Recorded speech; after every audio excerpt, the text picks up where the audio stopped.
দাউদকান্দিতে মরহুম সলিমুল্লাহ মাস্টার স্মৃতি স্মরণে আয়োজিত মিনি বার ফুটবল ফাইনাল টুর্নামেন্ট 2026 উৎসব মুখর পরিবেশে অনুষ্ঠিত হয়েছে। শনিবার বিকালে দাউদকান্দি উপজেলার শহীদ নগর এম.এ. জলিল উচ্চ বিদ্যালয় মাঠে অনুষ্ঠিত ফাইনাল খেলায় প্রধান অতিথি হিসেবে উপস্থিত ছিলেন দাউদকান্দি উপজেলা বিএনপির আহ্বায়ক সদস্য বিশিষ্ট শিল্পপতি ও সমাজসেবক সালাউদ্দিন ভূঁইয়া।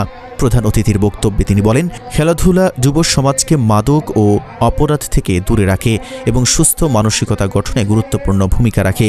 মরহুম সলিমুল্লাহ মাস্টারের স্মরণে এ ধরনের আয়োজনই সত্যিই প্রশংসনীয়।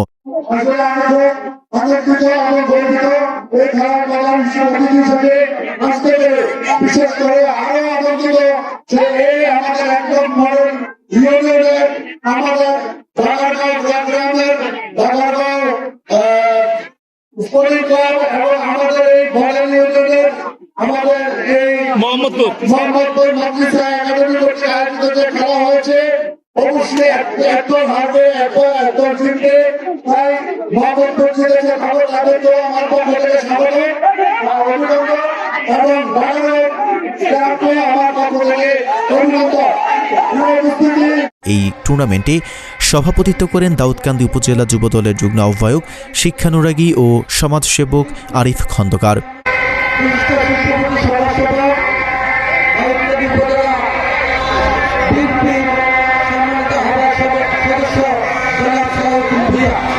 অনুষ্ঠানটি সঞ্চালনা করেন দাউদকান্দি উপজেলা ছাত্রদলের সদস্য সচিব রিমন আহমেদ।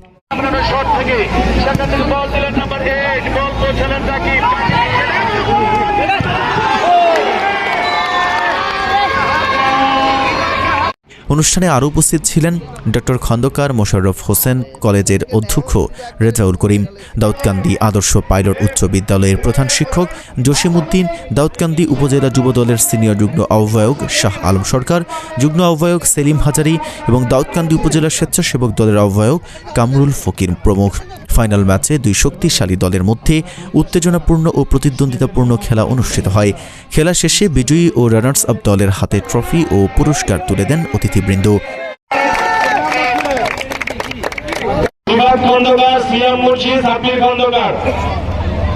আরিফ ভাইকে একটা হাততালি দিন সবাই করতালি দেবেন, সবার কাছে একটি করতালি আবেদন করছি, চারপাশে সবাই।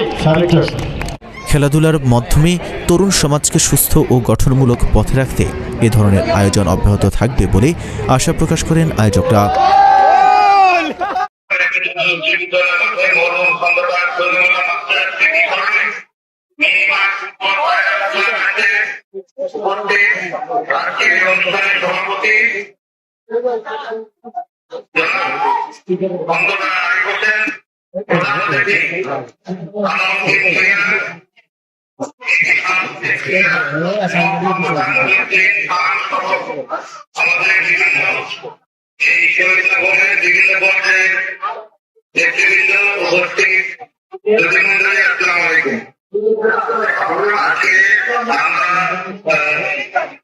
এই অনুষ্ঠানে আপনার কথা ছিল কিন্তু আমাদের একই ঘরে ফুটবলের খাতায় রাখতে পারি নাই। আমরা এই ম্যাচে আমরা শুভ কামনা করি এবং সফল একটি টুর্নামেন্ট যাতে হয় দোয়া করছি। ইনশাআল্লাহ আগামী দিনে আমরা যদি জনগণের ভোটে ক্ষমতায় আসি, এই ধরনের ফুটবল খেলা বিভিন্ন খেলাকে আমরা রাষ্ট্রের ভাবে পৃষ্ঠপোষকতা করব। আমাদের নেতা তারেক রহমান মহাপরিকল্পনা দিয়েছেন, সেই অনুযায়ী খেলাধুলাকে রাষ্ট্রীয় সম্মান দিয়ে এই ধরনের কর্মকাণ্ড আমরা চালিয়ে যাব। সে আশাবাদ ব্যক্ত করে আজকের এই টুর্নামেন্টে সকলকে ধন্যবাদ জানিয়ে আমার বক্তব্য শেষ করছি। Mohammad Shariful Islam, true vision TV.